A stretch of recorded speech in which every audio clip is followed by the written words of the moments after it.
Pria ini bernama Dick. Dia adalah karyawan di suatu perusahaan media terkenal Amerika Serikat. Dick ini punya satu anak laki-laki masih kecil dan istri cantik bernama Jen. Jen bekerja di salah satu travel agency sebagai customer service.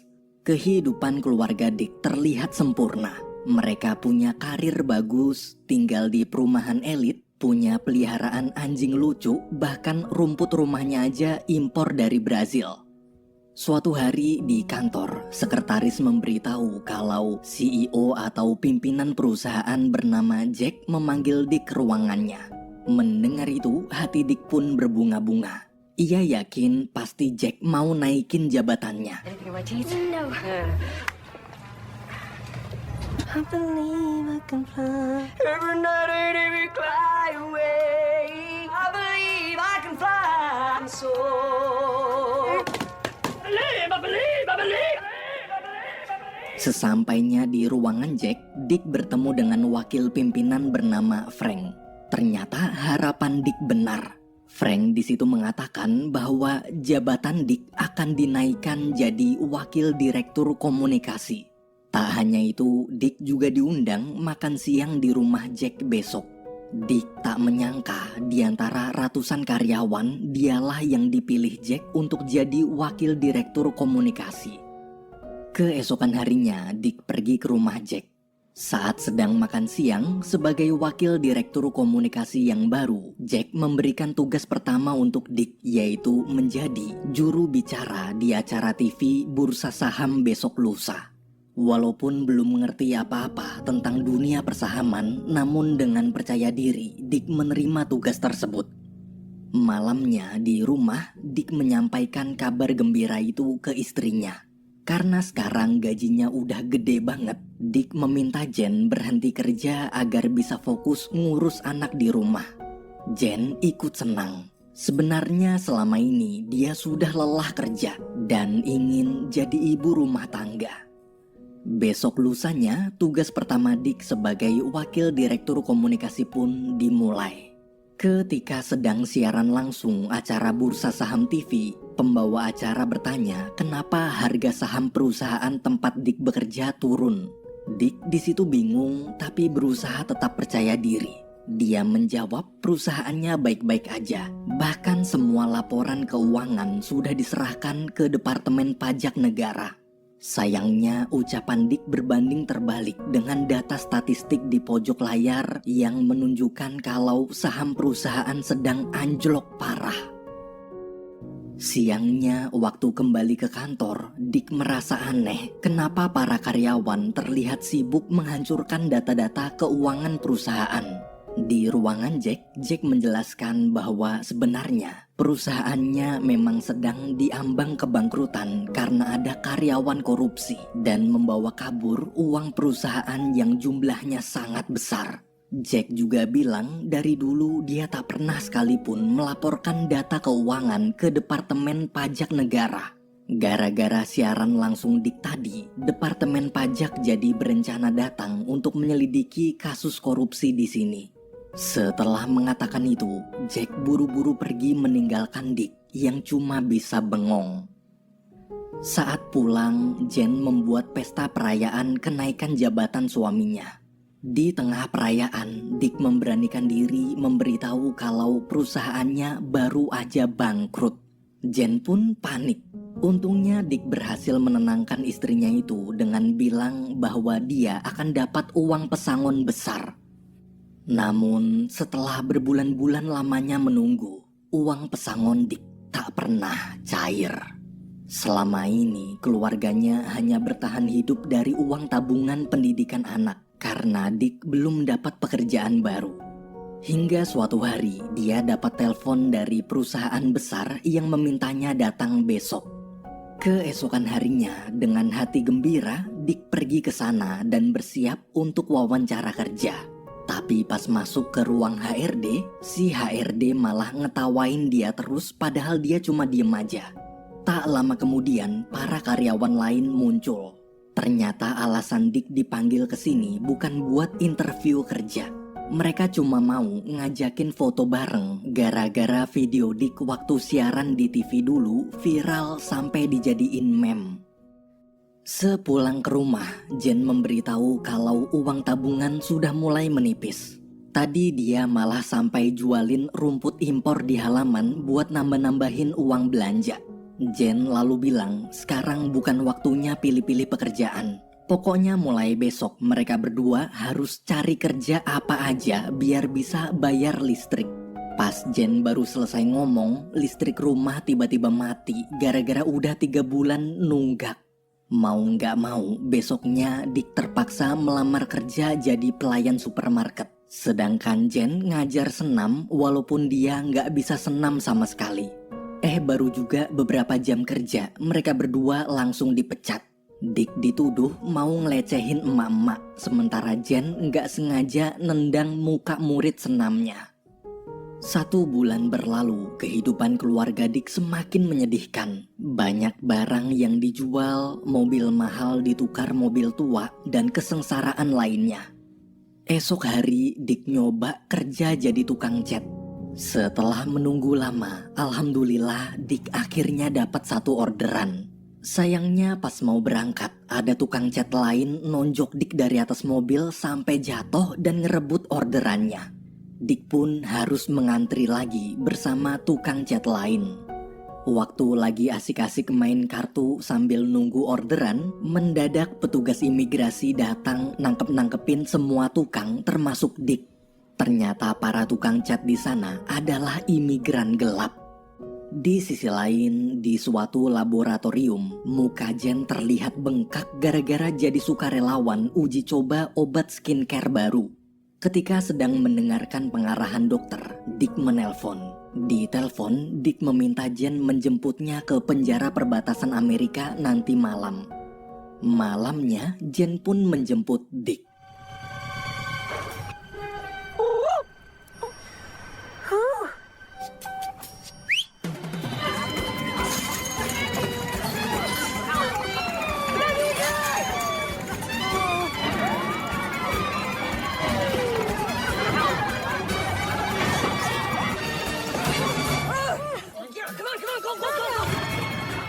Dick bersama para tahanan lain berhasil kabur.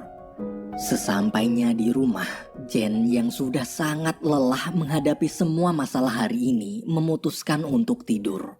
Saat Jen sudah tidur, Dick terdiam memandangi wajah bengkak istrinya. Ia merasa bersalah selama ini hanya memberi masalah dan belum bisa membahagiakan keluarga tercintanya. Dick pun bertekad mulai malam ini dia akan berusaha lebih keras lagi demi membuat keluarganya bahagia meski harus jadi seorang kriminal. Paginya saat Jen bangun, dia kaget kenapa baju Dick penuh tanah. Pas ditanya, Dick jawab kalau tadi malam dia habis nyuri rumput buat ditanam di halaman rumah mereka. Melihat pengorbanan suaminya, Jen terharu. Setelah mesra-mesraan, pas Dick meriksa kotak surat, ada surat dari bank yang bertuliskan jika dalam waktu 24 jam ini Dick tak membayar uang cicilan rumah, maka pihak bank akan menyita rumah tersebut. Malamnya, Dick bilang dia berencana merampok minimarket pakai pistol mainan. Awalnya Jen ketawa karena mengira suaminya cuma bercanda. Namun melihat wajah serius Dick, sebagai istri yang baik dan solehah, Jen gak mungkin mengizinkan perbuatan kriminal seperti itu. Gak mungkin. You're thinking about new. And don't forget to kill the witnesses, hon. Dick mulai menjalankan aksinya. Awalnya Dick percaya diri pasti berhasil. Tapi pas mau ngeluarin pistolnya, si penjaga kasir tukeran shift sama temennya yang badannya gede. Karena takut, Dick nggak jadi ngerampok dan langsung kabur. Mereka berdua lalu nyoba ngerampok supermarket lain. Lagi-lagi Dick gagal. Bukannya ngerampok, dia malah nggak tega terus jadi bantuin nenek-nenek bawa barang belanjaannya. Waktu mau nodong orang di ATM, orang itu ternyata teman kerjanya dulu. Dick pun ngumpetin pistolnya sambil bilang kalau ini cuma prank. Dick yang mulai putus asa memutuskan ngerampok toko kecil aja. Di toko terakhir ini, dengan bantuan Jen, mereka akhirnya berhasil mengambil uang kasir, lalu kabur sekencang-kencangnya. Semenjak malam kemarin, pasangan suami istri itu sekarang sudah punya pengalaman jadi perampok. Mereka berdua kemudian mulai ngerampok-rampokin tempat lain. Let's go. Move it. Do I smoke it? No whipped cream on hers. No whipped cream. No, try it. In the back. This one. For crazy people. I'll tell you how. Thanks a lot. The rhythm's a guitar thing.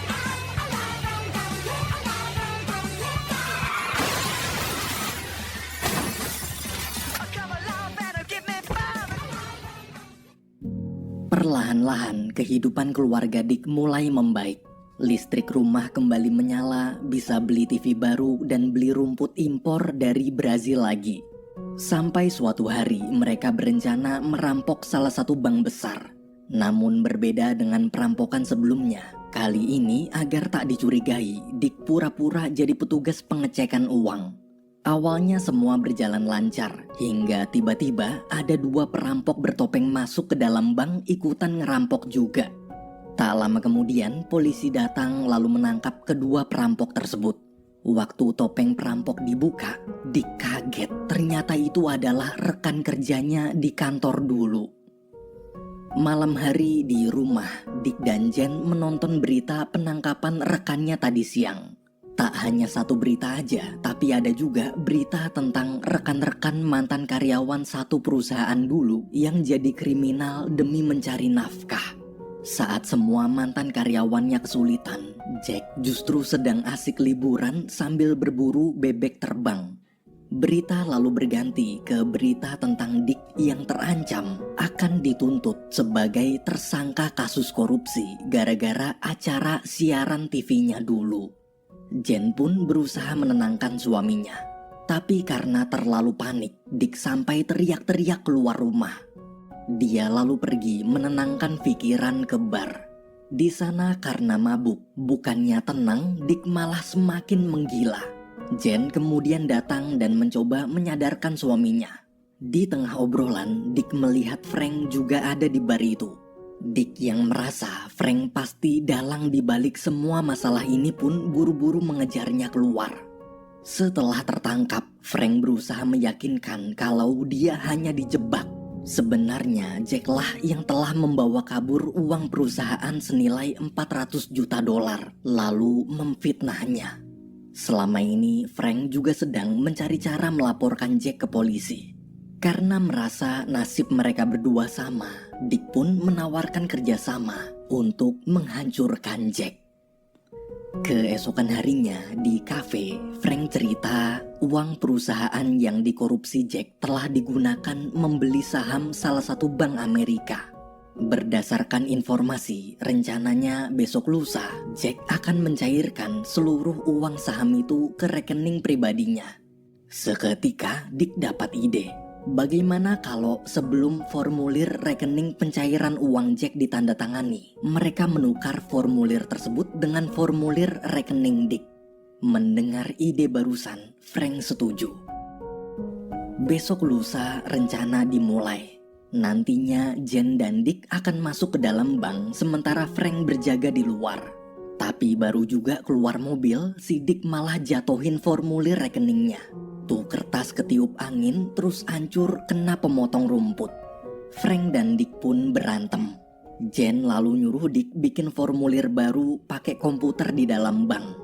Sesuai saran Jen, rencana akhirnya diubah. Dick akan membuat formulir baru sementara Jen berusaha mengulur waktu sampai Dick selesai.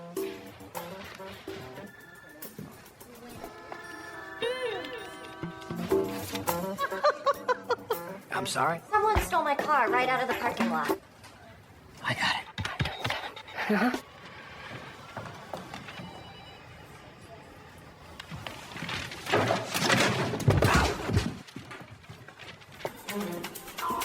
Selesai membuat formulir, Dick nggak sengaja ketemu Jack. Di sisi lain, Jen berhasil mencuri formulir Jack. Tapi pas mau kabur, dia ketahuan staf bank. Melihat istrinya terdesak, dengan cerdik Dick diam-diam berjalan ke arah Jen lalu menukar formulir itu dari belakang. Rencana mereka sukses. Kini hanya tinggal menunggu Jack menandatangani formulir tersebut. Namun sayangnya Jack sadar nomor rekening di formulir itu salah. Transaksi akhirnya dibatalkan. Waktu mau keluar, Jack bertemu Dick yang sedang bersembunyi. Sambil tersenyum sinis, Jack bilang dia sudah tahu semua rencana Dick. Pasti tadi Dicklah yang menukar formulirnya. Ia mengancam akan melaporkan ke polisi bila Dick masih mengganggunya lagi. Mendengar itu, Dick langsung mengeluarkan pistolnya. Dengan mata berkaca-kaca, Dick berkata, dia sudah tak peduli lagi jika harus dipenjara. Akibat perbuatan Jack, hidup Dick dan seluruh rekan kerjanya sekarang hancur. Selama ini mereka semua berusaha mati-matian menggunakan segala macam cara untuk mencari uang demi bisa menafkahi keluarga karena uang pesangon mereka setelah puluhan tahun bekerja keras memajukan perusahaan tak pernah dicairkan. Ia balik mengancam jika Jack mau pulang dengan selamat, dia harus memberikan Dick cek uang. Berapapun jumlahnya akan sangat berarti untuknya. Jack yang tak ingin masalah kecil ini jadi panjang pun memberi cek $100 atau 1,5 juta rupiah untuk membeli harga diri Dick. Ketika Jack pergi, Jen terharu lalu menenangkan suaminya yang sedang sedih. Tapi bohong, ternyata Dick cuma acting. Dia sengaja minta cek biar bisa dapat tanda tangan Jack. Karena dulu Jen lulusan sekolah seni lukis. Sambil senyum jahat, Dick pun menyuruhnya memalsukan tanda tangan itu. I've seen a lot of change, been through a lot of pain. Some things are not the same as they were a year ago, but all will be okay. Keesokan harinya di rumah saat Jack ingin pergi, dia kaget kenapa ada banyak sekali wartawan dan mantan karyawan datang bersorak mengerjakan namanya. Di tengah kebingungan, Dick muncul dan menyuruh Jack keluar mobil kemudian memberikan kertas contekan. Dicklah yang sudah mengatur semuanya. Sama seperti dulu, Dick sekarang balik menjebak Jack untuk melakukan siaran langsung acara berita di TV. Di berita tersebut dikabarkan bahwa kemarin sore Jack baru aja membagikan $400 juta atau 6 triliun rupiah untuk membayar seluruh uang pesangon mantan karyawannya yang belum cair. Tak hanya itu, dengan kembalinya uang $400 juta, kasus korupsi pun ditutup. Pembawa berita lalu memuji sifat dermawan Jack itu dan bertanya apa yang ingin Jack sampaikan. Melihat mantan atasannya kebingungan, Dick pun menyuruh membaca kertas pemberiannya tadi.